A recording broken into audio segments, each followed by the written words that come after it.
우리 신앙을 고백드리겠습니다. 나는 전능하신 아버지 하나님, 천지의 창조주를 믿습니다. 나는 그의 유일하신 아들 우리 주 예수 그리스도를 믿습니다. 그는 성령으로 잉태되어 동정녀 마리에게서 나시고 본디오 빌라도에게 고난을 받아 십자가에 못 박혀 죽으시고 장사된 지 사흘 만에 죽은 자 가운데서 다시 살아나셨으며 하늘에 오르시어 전능하신 아버지 하나님 우편에 앉아 계시다가 거기로부터 살아있는 자와 죽은 자를 심판하러 오십니다. 나는 성령을 믿으며 거룩한 공교회와 성도의 교제와 죄를 용서받는 것과 몸의 부활과 영생을 믿습니다. 아멘. 함께 하나님 말씀 보겠습니다. 사도행전 8장 1절에서 3절입니다.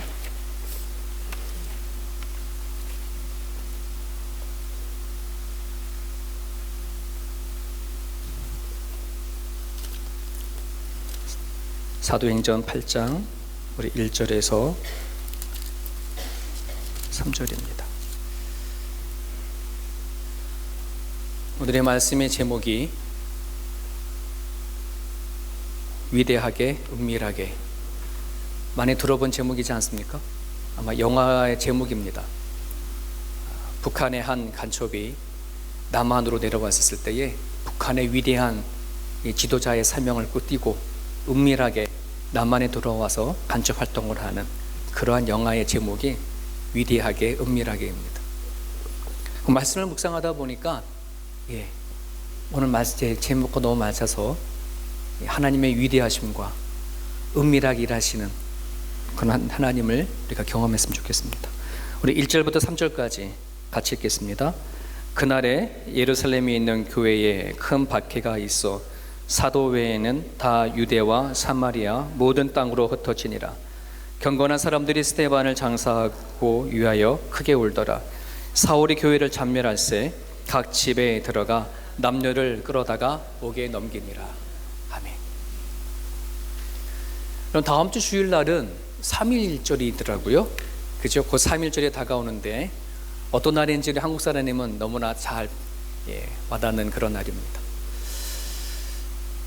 여러분, 우리가 3.1절을 생각을 하면서 한국이 일제 식민지하에 있었을 때에 기독교가 참 많이 고통과 아픔을 많이 겪었죠.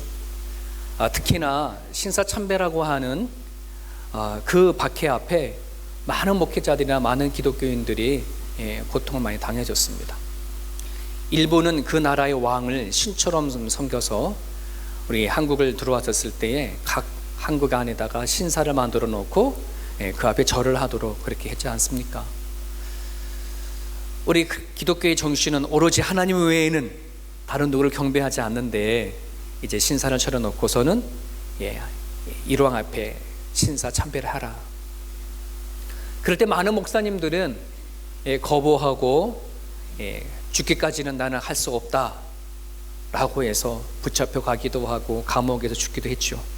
주기철 목사님이 대표적인 목사님이시고 또 손양원 목사님 고통받으시고 하실 때까지 참 많은 어려움을 많이 당했습니다. 자, 그렇게 신사를 참배하신 참배를 거부한 목사님도 있지만 한편으로는 신사 참배를 하신 목사님들도 계시죠. 그 대표적인 분이 우리 대한예수교 장로회 통합측에 아주 존경하실 목사님 한경준 목사님이셨어요. 1992년 템플런상을 받으실 때 그때 한경준 목사님이 첫 소개를 이렇게 하셨어요. 나는 죄인입니다. 신사를 참배했던 사람이었습니다. 용서해 주십시오. 어느 누구보다도 참 깨끗하게 수많은 사람들이 존경받을 만한 그런 목사님이 템플전상을 받을 때에 사람들 앞에 했던 고백이 나는 죄인입니다. 여러분, 그런 한경준 목사님을 향하여서 신사참배를 했다고 과연 돌을 던질 사람이 누가 있을까, 이런 생각을 해보게 되어집니다. 1945년 8월 15일 날 강복을 한 다음에 신사참배를 거부했던 목회자들이 추록을 해나가면서 이제 신사참배를 거부했던 사람과 신사참배를 했던 목사님 사이에 눈에 보이지 않는 알력이 생겼죠. 우리는 이 믿음을 지키기 위해서 신사참배를 거부하고 죽기까지 감옥에 갔는데 너네들은 뭐 했냐 하는 거죠. 그럴 때 신사참배했던 많은 목사님들은 그들 앞에 큰 소리는 치지 못했지만 그들은 눈물을 머금고 이런 말씀을 했어요. 여러분들이 감옥소에 가 있는 동안에 우리는 신사참배를 하면서 교회를 지켰다. 그것도 쉬운 일이 아니었죠. 그들이 교회를 지켰기 때문에 나왔을 때 교회가 존재했었거든요. 비굴하게 신사를 참배를 하는 그 비굴함 속에 많은 목회자들이 눈물을 품고 아침마다 새벽마다 회개하면서 교회를 지키기 위해서 신사 참배를 하면서 교회를 지켜왔어요. 그 교회의 존속함이 또 지금까지 이어오고. 여러분 여쭤볼게요. 신사 참배를 한 사람이 더 위대한가요? 거부한 사람이 위대한가요? 저 개인적으로 신사 참배를 거부해서 죽기까지 감옥소에 가서 고통당하시고 순교하신 분들에 대해서 위대하다고 찬양을 박수를 드렸지만 한경진 목사님 같은 분을 또 봤을 때에는 또 신사 참배를 하면서까지 교회를 지키신 분들도 참 많이 있는 걸 보게 되어지죠. 여러분 누가 더 위대하냐라고 하는 이 질문 앞에 하나였던 개신교가 둘로 나눠지기 시작했죠. 교단이 예장과 고신이 나눠지게 되어졌어요. 여러분 과연 우리는 누구를 향해서 위대하다라고 하고 누구에 대해서 그렇지 못하다고 말할 수 있을까? 오늘 말씀을 묵상을 하면서 그때의 그 일들을 생각하게 되어졌는데 오늘 말씀을 보면 그와 비슷한 이야기가 오늘 등장하게 되어져요. 1절에 보면 그날에 어떤 날이냐면 스데반 집사가 순교한 그날 그 시점을 통해 가지고 유대 교인들이 크리스찬 교회를 핍박하고 박해하기 시작을 했습니다. 이대로 가만두면 또 다른 스데반 같은 제2의 스데반, 제3의 스데반이 나오게 되어지면 문제가 되어진다. 이 기회를 타서 교회를 우리는 박멸하자, 몰아내자. 그 핍박과 박해가 얼마나 심했는지 상상을 초월했었어요. 그럴 때에 예루살렘에 있는 교회의 많은 성도들이 뿔뿔이 유다와 사마리아와 곳곳에 흩어지게 되어졌어요. 오늘 성경에 보니까 사도들 외에는 다 흩어졌더라. 여러분 흩어진 성도들 그리고 그 예루살렘에 남아있는 사도들 누가 더 위대하고 누가 더 하나님을 잘 믿는 사람일까?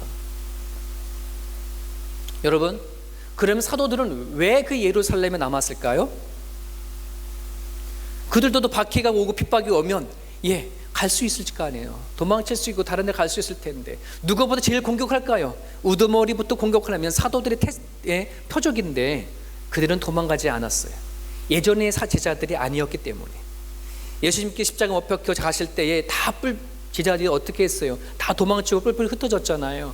근데 이제는 그런 사도들이 아니에요.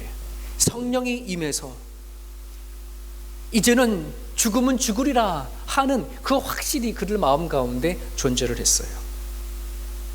이제 성령의 민감한 소리를 들었지 않은 존재였기 때문에 성령님이 떠나라 할 때까지는 떠나지 않았을지도 모르겠습니다. 아니면 지난번에 사도들이 복음을 전한다고 해서 잡혀가지고 사내들인 공유에서 재판을 받을 때에 그때의 유대 율법 교사였던 가멜리아라는 사람이 뭐라 말했습니까? 이들의 사상과 소행이 사람에게 나왔다면 무너질 거지만 하나님부터 나왔다면 우리가 죄 짓는 거 아니냐, 가만히 내버려 두자라고 말했단 말이에요. 근데 이런 핍박과 박해가 왔었을 때에 정말 믿음의 사람들이 자기 살겠다고 다 뿔뿔이 흩어져 버리면 도대체 이들의 말한 대로 우리 기독교는 무너질 거 아니냐, 아마 그런 마음이 마음속에 있었기 때문에 예루살렘에 남아 있는 것이 아니었을까. 저는 그런 마음이 더 가깝게 생각이 되죠. 당당해진 거죠. 죽이면 죽여라. 우리는 제2의 제3의 스데반으로서 복음을 전하고 우리는 뜨겠다, 이런 마음이겠죠. 정말요, 사도들은 그 예루살렘에 남아있는 그 자체가 위대한 일이고 영광 받을 만한 그러한 사람들이었어요.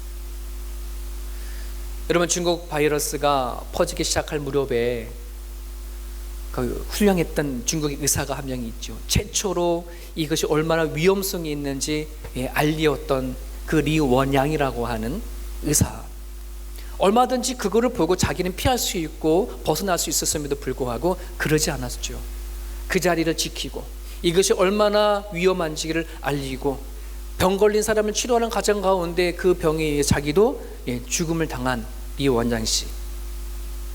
중국의 그 수많은 사람이 그 사람이 얼마나 위대한지를 알고 영웅으로 치솟았고, 그리고 중국이 그 사람이 힘입어서 지금도 계속 끊임없이 중국 공산당을 향하여서 소리를 내고 있지 않습니까? 사도들의 입장에서는 예루살렘에 남아있는, 박해가 시작되어진 그 자리에 남아있는 것 자체가 위대한 일이요, 영웅의 충성을 받을 만한 그런 존재였어요. 자, 그러면 뿔뿔이 흩어졌던 박해로 인해서 도망간 사람들은 그럼 비겁한 걸까요? 이 질문을 한번 던져보는 거예요. 사도들은 위대하지만, 그 핍박과 맞서는 사도들은 위대하지만, 뿔뿔이 흩어진 자들은 그럼 비겁하고 겁 많은 사람들일까? 우리 읽지 않았지만 4절을 보게 되어지면 그 흩어진 사람들이, 박해를 위해서 뿔뿔이 흩어진 사람들이 뭐 했대요? 두루 다니며 복음의 말씀을 전할세. 유대 땅의 사마리아에게 복음이 들어가기 시작을 했어요. 사도행전 1장 8절에 하나님께서 말씀하셨죠. 오직 성령이 너희에게 임하시면 권능을 받고 예루살렘과 온 유대와 사마리아와 땅끝까지 이르러 내 증인이 되리라. 아니나 다를까 예수님이 승천하신 이후에 성령께서 마가의 다락방으로 임하셔서 그 자리에 모였던 120명의 사람들이 성령을 받고 권능을 받아서 복음을 전하기 시작을 했단 말이에요. 자, 그러면 그 능력이 어디까지 퍼지기 시작하는 거예요? 예루살렘과 유대와 사마리아까지 막 퍼져가야 되는데, 지금 스데반 집사의 박해가 있기 전까지는 예루살렘 교회 안에 뭉쳐져 있었단 말이죠. 하지만 핍박과 박해가 오자마자 뿔뿔이 흩어졌어요. 우리 눈에 봤었을 때는 박해를 피해서 도망치는 비겁한 사람처럼 보일지 모르지만, 하나님은 그들을 통해서 뭐 하셨다? 일하셨다. 이게 하나님의 위대한 일이에요. 우리 인간의 눈으로 봤었을, 평가를 했었을 때는 누가 위대하다, 누가 비겁하다, 누가 잘했다, 누가 못했다, 이렇게 말하실 줄 모르겠지만, 여러분, 하나님은요, 이 세상을 통해서 구원하시고자 하시는 하나님의 시선은 오로지 믿는 사람들만의 시선이 아니라 그 믿는 사람을 통해서 세상을 구원하실 하나님의 큰 사이즈의 그림을 갖고 계신 분이라는 사실을 우리는 기억을 하셔야 돼요. 그 하나님의 위대한 사이즈 안에 오늘 저와 여러분들이 부름을 받았다고 하는, 여러분, 이 믿음과 이 신앙이 우리를 가져야 돼요. 그렇지 아니하면 내가 믿음을 갖고 있는 이 믿음과 신앙은 내 안에서만 그냥 급급한 거예요. 흘러보내야 할 믿음과 신앙이 내 안에 갇혀 있어서, 믿음은 가지고는 있으나 신앙은 가지고는 있으나 죽은 신앙이 얼마든지 되어줄 수가 있어요. 흩어진 자들이 복음을 전했었을 때에, 여러분, 이스라엘과 사마리아라고 하는 이 두 나라의 관계가 어떤 관계였었어요? 원수지간이었단 말이죠. 역사를 통해서 보게 되어지면 같은 민족이었지만 원수지간이었던 관계가 되어졌어요.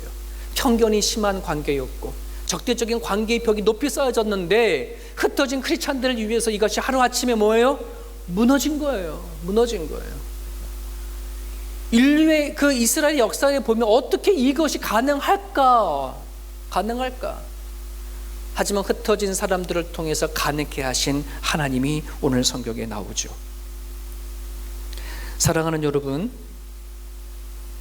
하나님은 어떤 사람이 두려움이 있고 용기가 있다, 어떤 사람은 부족하고 어떤 사람은 능력이 있다. 여러분, 어떤 그것을 가지고 하나님은 나누는 것이 아니라, 부족하든 능력이 있든 약하든 강하든 하나님은 복음을 가진 사람, 예수님을 가진 사람을 통해서 뭐 하신다? 일하신다. 믿으시면 아멘. 여러분, 이 자리에 나는 아무것도 아니에요 하는 사람이 있습니까? 나는 그래 좀 괜찮아 하는 사람들이 있습니까? 그것이 중요한 게 아니에요. 내가 뭘 잘한다 못한다가 중요한 게 아니에요. 내 안에 예수가 있냐, 내 안에 복음이 있냐. 하나님은 그거를 통해서 일하신다는 거지. 창세기 12장에 보면 하나님께서 아브라함을 불러서 하나님의 나라를 세워갈 씨앗으로 아브라함을 삼아요. 여러분, 그렇게 씨앗으로 삼은 아브라함을 통해서 어떤 나라를 만들어 갔어요? 이스라엘의 나라가 만들어졌어요. 하나님은 그러면 이 이스라엘 백성들만 구원시키고자 하시는, 이 백성만 뭔가 하려고 하시는 비전으로 이스라엘을 세웠을까요? 그게 아니라는 말이에요. 이스라엘을 통해서 이 세상을 뭐 하겠다는 거예요? 구원하시겠다고 한다는 그 큰 그림을 가지고 아브라함을 불렀어요.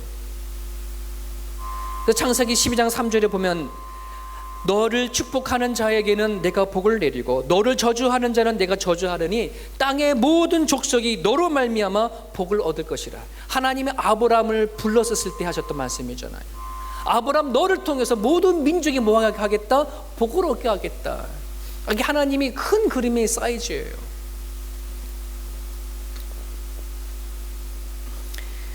이것이 하나님의 열정이고, 하나님이 이것을 포기하지 아니하시고 끝까지 하나님은 지금도 우리를 살게 하시고 우리를 이끌어 나가신 그 이유는 이 세상에 대한 구원의 목적을 가지고 오늘 우리에게 부르셨고 이 자리에 예배하게 하신다는 사실을 기억했으면 좋겠습니다. 여러분, 겉의 눈으로 봤었을 때는 예루살렘의 교회가 흩어졌다라고 하는 것으로 보여졌을지 모르지만 그 예루살렘의 흩어짐이 하나님의 섭리였음을, 하나님의 계획하셨음을, 그것을 통해서 복음이 사마리아 땅까지 전파되어지는 하나의 시발점이었음을 여러분 기억을 하셔야 합니다. 이 위대함 가운데 우리가요 복음을 얻게 되었습니다. 예루살렘 흩어짐에 의해서 이방인이었던 우리들에게 복음이 들어왔고, 오늘 하나님 또 우리를 통해서 또 다른 이방인들에게 복음이 흘러가기를 원하셔서 우리를 오늘도 부르시고 세우신다는 사실을 기억을 하십시오. 이 큰 그림 가운데에 내가 여기 있음을 여러분이 믿을 수 있어야 여러분들의 시선과 기도가 내 안에서 머물러 있지 않게 되어져요. 저와 여러분이 그랬으면 좋겠습니다.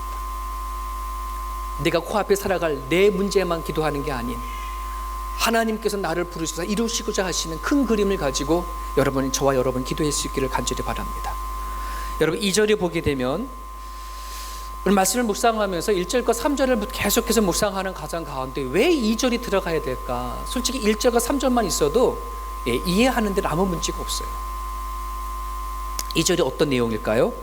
경건한 사람들이 스데반을 장사하고 위하여 크게 울더라. 스데반 집사의 장사한 이야기가 나와요. 그 앞에 돌에 맞아 죽은 스데반, 어떻게 보면 글로 끝났어요. 순교했어요.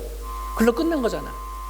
그런데 그 스데반의 시체를 경건한 사람들이 장사했던 내용이 2절에 나오는데, 이건 하나님께서 누가를 통해서 의도적으로 우리에게 뭔가 주는 사인이 2절에 담겨져 있어요. 여러분, 이 시대의 사도행전에 기록된 당시에 고대 사회 중동 그 시대 안에는 그 당시 인간이 살아가는 가장 가운데 가장 불명예스러운 일이 어떤 거였냐 그러면, 죽었을 때에 장사를 지내지 못하고 죽은 사람, 가장 불명예스러운 인생으로 생각을 했었어요. 살아있었을 때 어떻게 살았는지는 모르겠지만 죽었을 때에는 많은, 정말 잘 죽어야 되는 것이 그들이 갖고 있는 사고였었어요. 그래서 구약을 되게 살펴보게 되어지면 죄 지은 사람들은요 장사 지내지 못하고 까마귀의 밥이 되게 하든지 짐승의 밥이 되게 하게끔 불명예스럽게 죽게끔 했어요. 심지어 그들을 위해서는 울지도 말라고 하는 것이 유대 복음에 되어져 있습니다. 죄인들을 향해서는 울지도 말고 장사 지내지 말아라, 이게 유대 법에 되어져 있어요. 만약에 그렇게 했다라고 한다 그러면 자기의 불이익이 당하고 심지어는 죽음까지 당하는 것이 그 당시에 유대 교회 법이었었어요.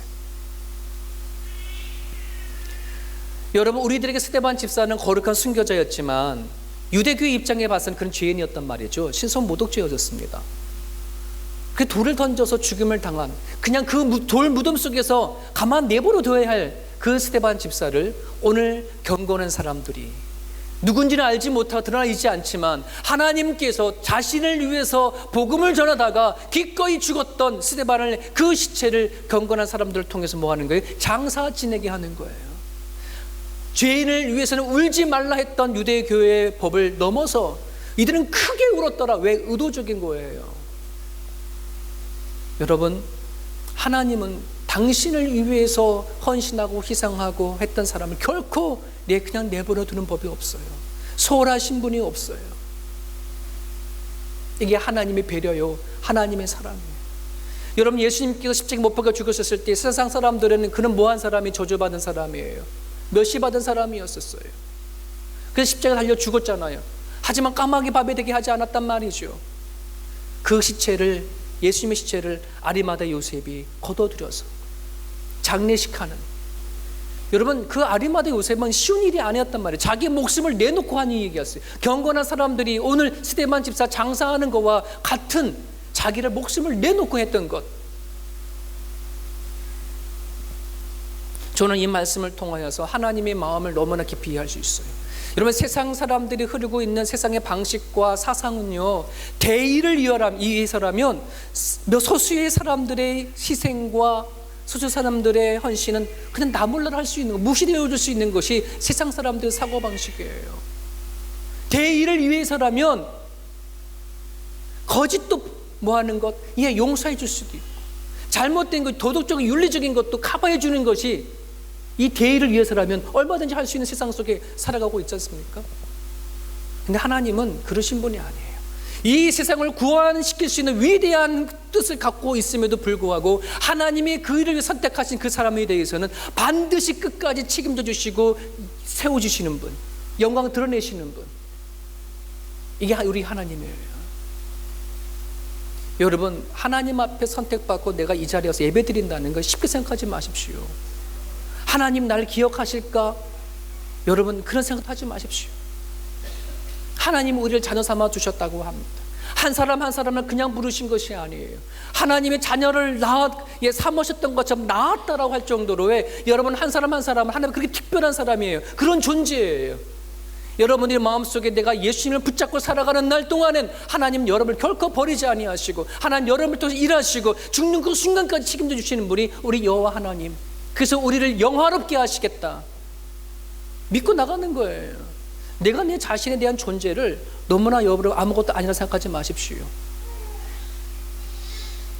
우리 교회에 100여 명이 되어지는데요, 제가 여러분 한 사람 한 사람을 다 기억 못하고 한 사람 한 사람을 다 신경 쓰시면 속마음을 모르지만, 여러분, 하나님은요 100명이든 1000명이든 10,000명이든 여러분 한 사람 한 사람을 싸잡아서 생각하지 않아요. 한 사람 한 사람씩 너는 내 것이다, 내가 너를 지명하여 불렀나니 넌 내 것이다 할 정도로 한 사람 한 사람에 대한 관심을 갖고 계셔요. 여러분, 그 하나님을 만나셔야 돼요. 1대1에 나를 부르신 하나님이 1대1로 만나야 진짜 내 믿음과 내 신앙이 하나님 앞에 결단이 생겨져요. 그래야 용기가 생겨진다는 말이에요. 하나님의 세상은 도리어 소위를 위해서, 소수의 몇 사람을 위해서 대의가 희생되는 일들이 성경에는 비일비재해요. 한 사람 때문에 수천 수만 명이 죽는 일들도 일어나잖아요. 그만큼 하나님은 소수에 대해서 관심을 가져요. 하나님의 위대한 일에 동참하신 여러분, 하나님께서 여러분들을 반드시 책임지신다는 것, 그 가운데 나를 선택했고 나를 자녀 삼으셨다는 것, 이 사실을 아는 축복이 있기를 바랍니다. 이것을 깊이 아는 것이 은혜예요. 감사해요. 3절 한번 볼까요? 3절. 사울이 교회를 잔멸할세 각 집에 들어가 남녀를 끌어다가 옥에 넘기니라. 이 사울이 누굴까요? 우리가 너무나 그토록 존경하고 위대하다라고 하는 바울이에요. 바울이 예수님 만나기 전에 이 사울이 예수 믿는 사람들을 잡아다가 감옥에 갇혔다는 얘기가 요 한 줄이 나와요. 아마 지금 하늘나라에 가 있을 텐데 바울이 아마 하나님 옆에서 계속 조를 때에 아마 이거 좀 지워주세요라고 하면 조를지도 모르겠어요. 얼마나 부끄러운 것이에요. 그렇지 않습니까? 사람이 이 땅에 살다가 죄를 지고 감옥에 갔다 오면 한국 사람들은 뭐 하는 거예요? 너 인생에 네 이력에 빨간 줄이 그어졌다라고 하지 않습니까? 그 빨간 줄 한 줄 때문에 그의 인생이 뭐 하는 거예요? 어디 가서 내밀지 못하는 인생이 되어버리지 않습니까? 여러분, 바울에게 빨간 줄이 오늘 3절입니다. 지우고 싶어 난리가 났을지도 모르겠습니다. 그런데 여러분, 이 3절, 이 한 절이 바울이 바울되게 한 사실을 기억하시길 바랍니다. 나는 죄인 중에 괴수다. 여러분, 바울이 향한 업적이 얼마나 큰데요. 바울이 죽기까지 복음을 전하는 게 얼마나 많은데요. 수없는 매를 맞고 수많은 죽을 고비를 행했으면서 얼마나 자랑할 것이 많을까요? 오늘 살아서 바울이 이 자리에 섰다면 아마 자기가 복음 전하면서 했던 이야기만 얘기하더라도 아마 여러분들 까무러 뒤집어질 거예요. 폭포수 같은 은혜가 얼마나 많아요. 그럼 자기를 드릴 만도 하죠. 높이 세울 만도 한데 바울은 그러지 못했어요. 왜? 이 한 절이 그 마음 가운데 깊은 곳에 존재를 하기 때문에 항상 그는 죄인 중에 괴수다. 죄인 중에 괴수다. 여러분, 한경재 목사님 또한 그것 때문에 그러지 않았을까요? 그 깊은 마음에 내가 신사 참배를 했는데 내가 아무리 위대한 교회를 세운다고 할지라도 수천만 사람들에게 내가 인정받는 그런 존재가 된다 할지라도 하나님이 나를 아는데 내가 어떻게 높아질 수 있어? 내가 어떻게 거만할 수 있어? 내가 어떻게 목에 힘을 줄 수 있어? 하는 마음이 한경재 목사님 마음 가운데 있지 않을까요? 여러분, 어떻게 보면 빨간 줄일지 모르지만 이 빨간 줄이 예수님을 만나는 순간에 이거는 뭐가 될까요? 은혜가 와닿는 거예요. 여러분, 부탁하는데요, 여러분 마음 가운데 다 빨간 줄이 하나씩 다 있어져야 돼요. 우리는 사울보다 낫습니까? 우리도 하나님 만나기 전에 내가 하나님을 모른다고 살았던 것, 하나님보다 내가 하나님처럼 살았던 것이 얼마나 많은지 몰라요. 철저히 내 마음 가운데 하나님 앞에 빨간 줄이 서 있어져야 하나님께서는 그 빨간 줄에 성령을 부어주셨을 때에 우리는 교만하지 않아요. 목에 힘주지 않아요. 나 잘났다고 생각하지 않아요. 아무리 위대한 일을 하고 아무리 수많은 섬긴다고 할지라도 하나님 앞에 나는 아무것도 아니에요. 이 고백이 여기서부터 나온다는 것이에요. 우리가 뭘 좀 했다고 뭐 자랑하고 뭘 좀 했다고 이름을 높이고 뭘 좀 했다고 하나님 왜 우리 이름을 세우려고 할까요? 빨간 줄이 없어서 그래요. 죄인 중에 나는 괴수입니다. 아무리 내가 하나님 앞에 뭔가 했다 하더라도 많은 물질을 드렸다고 할지라도 내 모든 삶은 다 드렸다 할지라도 하나님 앞에는 아무것도 아닙니다. 이 고백이 우리 가운데 있어줘야 돼요. 여러분, 이사야 42장 1절과 3절을 볼까요? 1절과 3절 같이 읽어보겠습니다. 시작. 내가 붙드는 나의 종, 내 마음에 기뻐하는 자, 곧 내가 택한 사람을 보라. 내가 나의 영을 그에게 부어주었은즉 그가 이방의 정의를 베푸리라. 그는 외치지 아니하며 목소리를 높이지 아니하며 그 소리를 거리에 들리게 하지 아니하며 상한 갈대를 꺾지 아니하며 꺼져가는 등불을 끄지 아니하고 진실로 정의를 실행할 것이다. 하나님이 택한 백성들을 봐라. 하나님이 택한 사람들을 바라봐라. 그 사람은 상한 갈대를 꺾지 아니한대요. 꺼져가는 심지를 끄지 아니한대요. 왜? 자기가 어떠한 존재인지 명확하게 알기 때문에. 자기 나 또한 상한 갈대였고 꺼져가는 심지였는데 성령께서 내한테 부은 바 되어지니 뭐 하는 거예요? 정의와 공의를 실현할 수 있는 그런 존재가 되어졌음을 얘기를 하는 거지 않습니까? 여러분, 내가 꺼져가는 갈대와 같은 존재였음을, 꺼져가는 심지와 같은 존재였음을, 거기에 하나님의 성령이 나한테 임하니까 하나님 나를 통해서 일하시더라. 여러분이 약점이 있습니까? 여러분 실수하는 것이 있었습니까? 여러분 마음속 안에 뭔가 나는 아무것도 아니야 하는 것이 있었습니까? 여러분, 거기에 성령이 모실 수 있기를 바랍니다. 여러분이 가지고 있던 능력이 있든 능력이 없든 중요하지 않아요. 거기에 하나님의 성령을 임할 수 있도록, 그리할 때에 하나님께서는 여러분을 통해서 일하시는 것이에요. 여러분, 주보에 보면 주보에 대구 지역을 위한 긴급 기도 요청이라고 기도 제목을 제가 전하는데 장신대 동문에서 기도해달라고 온 기도 제목이에요. 제가 어저께 토요일 날에도 제가 이걸 읽으면서 같이 기도를 했는데요, 이 기도 제목을 통해서 제가 마음이 참 많이 아팠고 너무나 회개를 좀 많이 했어요. 여러분, 우리가 중국 바이러스가 퍼지기 시작했었을 때에 우리는 솔직히 중국도 그렇고 일본어도 그렇고 한국 사람은 별 좋은 감정 갖고 있지 않지 않습니까? 중국은 이렇게 살아갈 때 이렇게 민폐만 끼쳐. 그죠? 예. 정말 이제는 이 중국이 바이러스 덩어리야. 막 이렇게 우리는 속으로 생각을 하고, 그들이 수천 명, 수만 명씩 매일같이 화장하고 죽어가는데도 불구하고 우리는 그쪽에 대한 감정이 없어요. 무뎌져 버려 있는 거 너무 많잖아요. 내 가족에게나 나에게나 지금 바이러스가 걸리지 아니할까라는 두려움이 있지. 여러분 유튜브 보잖아요. 중국에서 실시간으로 들려오는 수많은 그 사람들의 죽음과 몸부림과 도와달라는 소리 앞에 우리는 과연 여러분들이 살아가는 삶 속 가운데에 기도가 거기가 안에 묻어져 있었나요?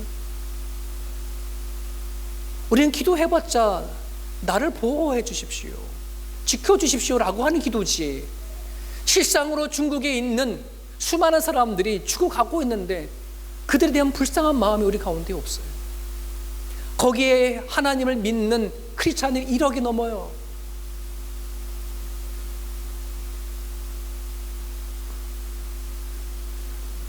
수많은 사람들이 죽어가고 있는데 우린 정말 회개해야 돼. 여러분, 한국의 바이러스가 신천지를 통해서 막 퍼져가고 있잖아요. 여러분, 우리가 바라본 신천지는 왼수덩어리잖아요. 이단 중에 이단이잖아요.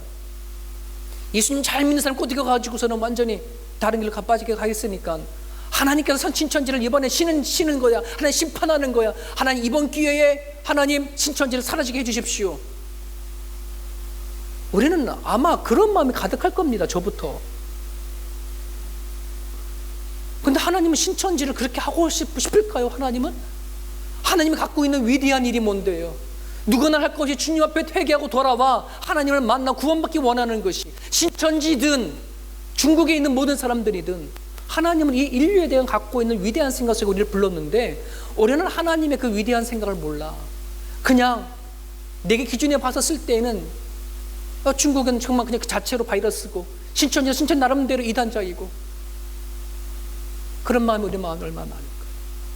소돔과 고모라가 멸망해졌을 때 의인 10명만 있으면 멸망시키지 아니하겠습니까? 라고 외쳤던 선지자의 그 마음을 우리는 가져야지 되는데, 우리는 소돔과 고모라 얼마나 못된 나라인데요. 하나님 의인 찾을 수도 없어요. 무슨 의인을 찾으십니까? 있다 하더라도 그냥 죽여버리십시오, 사락해 주십시오. 이게 우리의 마음이지 않습니까? 이 기도 제목을 보면 제가 읽으면서요, 회개 6가지 기도 제목 중에 4가지가 회개하자는 거였었어요. 그들을 향해서 국률이 없는 마음, 자비가 없는 마음, 안타까움이 없이 그냥 내 자신만을 위해서 살려고 하는 이 마음에 우리는 회개하고 나아가야지 되죠. 하나님께서 사울이라는 사람을 은밀히 불러서 하나님이 그를 바울을 통해 여져서 세계 곳곳에 복음을 전해서 일하셨던 하나님의 그 위대한 일들을 이위해서 우리는 불렀는데, 어찌 우리는 살아간 삶 속에 안에서 우리는 그렇게 남을 지적하고 평가하고만 있을까 하는 생각을 많이 갖게 되어집니다. 사랑하는 여러분 각자의 살아간 삶의 현장 안에, 여러분 골방 안에, 여러분 개인이 기도하는 그 자리에 여러분 세계를 품고 기도해 주십시오. 한국을 품고 기도해 주십시오. 중국에 죽어가는 사람을 위해서 기도해 주십시오. 여러분, 위대한 일이라는, 여러분은 바깥에 나가서 뭔 큰일을 해라는 것이 아니에요. 내가 지금 기도하는 이 자리에 입을 열어 기도하는 것이 얼마나 큰 일인지, 소돔과 고모라에 그런 사람 10명만 있으면 하나님이 멸망시키지 않았을 텐데 그런 자가 없더라. 하나님은 여러분, 우리가 그들 향해서 기도가 나갈 때에 하나님의 진노가 걷어지시는 거예요. 우리가 기도할 때에 하나님께서 이 세상을 다시 회복해 가시는 것이에요. 이 시대에 아직 여전히 교회가 희망이고요, 아직 여전히 교회가 생명이에요. 여기 안에 진리가 있고 여기 안에 하나님 뜻이 있기 때문에 여러분이 각자 기도하는 자리에 내 살고 앞에서만 기도하지 않기를 간절히 바랍니다. 하나님을 생각하여 주셔서 호주도 놓고 품고 기도하시고, 중국도 품고 기도하시고, 한국도 품고 기도해 주셔서 내 기도가 내 안에서만 머물러 있지 아니하도록 흘러보낼 수 있는 저와 여러분의 모습이 될 수 있기를 간절히 바랍니다. 하나님께서는 아브라함을 불러서 전 세계적으로 하나님께 약속하셨던 그 회복이 내 안에만 일어나는 것이 아니라 세계 모든 족속들에게 그 회복이 일어나기를 간절히 바라셔서 아브라함을 불렀어요. 하나님이 여러분을 부르신 것은 여러분들이 변화되고 회복이 되어지고, 회복되어진 것이 가정을 회복시키고 교회를 회복시키시고 나라를 회복시켜서 세상을 바꾸고자 하셨던 하나님의 그 위대함 속에 여러분을 부르셨던 사실을 기억해 주십시오. 하나님 그 일을 아주 은밀하게 행하십니다. 여러분 개개인이 집에 들어가셔서 기도하는, 무릎 꿇고 기도하는 그 일을 통해서 하나님은 일하십니다. 그러니 여러분들이 차 타고 운전하고 다닐 때에 내 입에서 나오는 그 기도를 우습게 생각하지 마십시오. 무시하지 마십시오. 하나님이 듣고 계십니다. 오늘 저와 이 말씀을 붙잡으시고요, 우리 함께 기도했으면 좋겠습니다. 우리를 하나님, 위대하신 하나님께서 은밀하게 우리에게 다가와 주셔서 우리를 개개인 사람을 만나 주셔서 복음을 듣게 하시고 하나님의 자녀로 삼아 주신 것을 여러분 깨달으셔서 이 시간 기도하기 원합니다. 하나님, 내가 아무것도 아니지만 부족하지만 이제 하나님의 마음으로 품고 기도하기를 원합니다. 하나님, 호주를 살려주십시오. 중국을 회복해 주십시오. 한국을 회복해 주십시오. 이 땅에 전 세계에 퍼져가고 있는 이 전염 바이러스를 하나님 아버지 하나님, 주님의 은혜 가운데 진노를 거둬주시고 하나님 이 땅을 다시 회복해 주십시오. 여러분의 기도가 중요합니다. 이 시간 같이 입술을 열어서 하나님 앞에 기도하는 시간 되어지기를 원합니다. 기도하겠습니다. 하나님 아버지 하나님,